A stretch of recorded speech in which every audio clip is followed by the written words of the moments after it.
Poland's long-awaited Borsuk infantry fighting vehicle has finally entered the field, and the first 15 units now stand with the 15th Mechanized Brigade.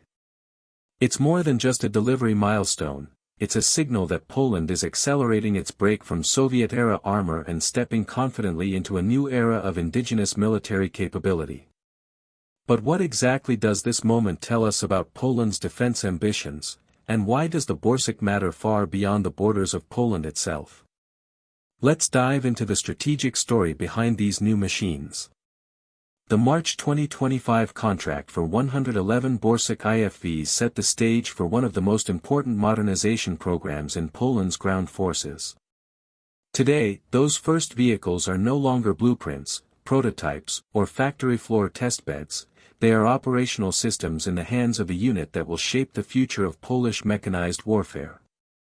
Deliveries are scheduled to ramp slowly but steadily, 3 more vehicles next year, 33 in 2027, and over 50 between 2028 and 2029. That includes not only standard production models but also upgraded prototypes brought up to full combat standards. The message is clear, the Borsuk is no longer an experiment, it is Poland's new frontline workhorse. Defense Minister Władysław Kosiniak-Kamysz's comments underline just how symbolic this day is for Warsaw. He calls it a major day for the armed forces, and he's not exaggerating.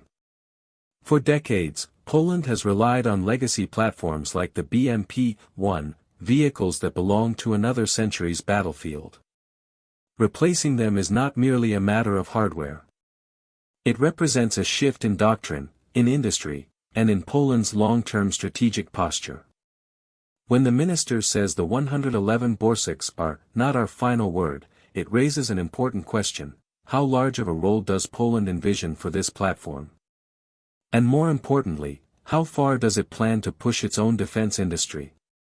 Huta Stalowa Walla, the manufacturer behind the Borsuk, is already scaling up at a remarkable pace.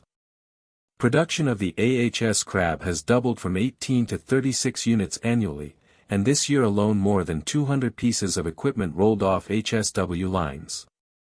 For the Borsuk, this first production run is the hardest. Once workflow stabilizes, throughput will increase, and Poland will be positioned not only to supply its own armed forces but to compete internationally. That's why Kosiniak-Kamysz openly talks about transforming Borsuk into an export success, Poland's next PO run. Could the vehicle follow the same trajectory as the wildly successful PO run manpads? It's entirely possible, especially as NATO armies seek modern, modular IFVs with guaranteed interoperability and proven combat potential. What makes this situation even more compelling is Poland's ambition to diversify the Borsuk family. The standard model, amphibious and armed with an unmanned turret, is just the beginning. Command vehicles, support variants, non-amphibious heavy models, these expansions suggest Poland is building not just a vehicle, but an entire ecosystem. If HSW can deliver the heavy Borsuk variant by the time of next year's Expo in Kielce, it will send a powerful message: Poland is entering the IFV market not as a niche supplier but as a full-spectrum manufacturer ready to challenge established Western producers. Deputy Defense Minister Paweł Bejda frames the arrival of these vehicles from the perspective of the soldiers themselves. These troops have spent years operating legacy platforms with limited protection and outdated systems. The Borsuk, by contrast, dramatically enhances survivability and lethality. Its ZSSW-30 turret integrates a 30mm Bushmaster cannon, Spike anti-tank missiles, and a coaxial machine gun, bringing Poland in line with the armament suites of modern NATO IFVs. But firepower is only part of the story.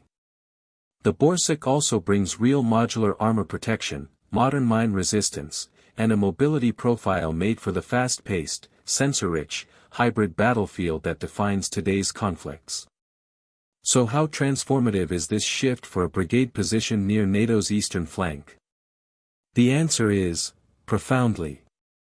The Borsuk's amphibious capability is especially significant for Poland, a country marked by rivers, wetlands, and complex terrain that can disrupt the momentum of mechanized forces. Maintaining high mobility in these environments is not just a tactical advantage, it shapes how Poland plans defensive and offensive operations at the brigade and division level. When combined with precision fires from systems like the Crab and K9 howitzers, the Borsuk helps form a modern maneuver ecosystem capable of rapid repositioning, sustained tempo, and synchronized fire and movement. This is exactly the type of capability NATO planners emphasize when preparing for high-intensity conflict scenarios. The industrial side of this story is equally important. PGZ President Adam Leskiewicz expressed confidence not only in the standard Borsuk variant but also in the dramatic leap represented by the upcoming heavy non-amphibious version. Producing two such different configurations requires flexibility, engineering depth, and a mature production line, qualities that Poland's industry has not always been known for. Yet the successful delivery of these first vehicles shows that things have changed. Poland is no longer content to import, it wants to design, manufacture, and export. The year 2026, according to the Defense Ministry, will be the year of Borsuk's international promotion. If Warsaw plays its cards right, foreign delegations will not just observe the platform, they may line up to buy it. All of this raises a critical question: what does the rise of the Borsuk mean for Europe's defense landscape? Several NATO states are urgently searching for IFV replacements, from legacy M113s to outdated BMP variants still used by Eastern European members. German, Swedish, and American platforms dominate the market, but a strong, competitively priced Polish solution could shift procurement debates across the region. Countries seeking rapid modernization but constrained by budget or delivery timelines might find in the Borsuk a practical middle ground, modern, interoperable, and available sooner than many Western alternatives. And then there is Ukraine, whose future defense posture will require thousands of armored vehicles. Poland's industrial expansion positions it as one of the few European states capable of supporting that demand. While no official discussions have been announced, the strategic logic is clear: any export-capable IFV with amphibious characteristics and NATO-standard weapons would be of immediate interest to Kyiv. Is Poland quietly preparing for that possibility? The statements about export ambitions suggest that Warsaw is keeping all options open.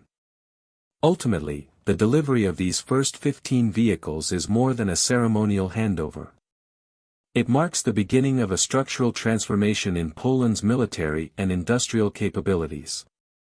The road leading to 2029 will bring new variants, ramped-up production, and an expanding fleet that increasingly reflects NATO standards rather than Soviet legacy. The Borsuk's success will be measured not only in the number of units produced but in the confidence it brings to Polish soldiers, the credibility it gives to the country's defense industry, and the impact it has on regional security. So when Poland says the Borsuk is only at the beginning of its story, the real question becomes: how far will that story go? Will it redefine Poland's position as a defense manufacturer? Will it become a staple of NATO modernization? Or could it even shape the next generation of armored warfare in Europe? One thing is certain: the arrival of the Borsuk marks a turning point, and the countries watching closely today may soon be the ones placing orders tomorrow.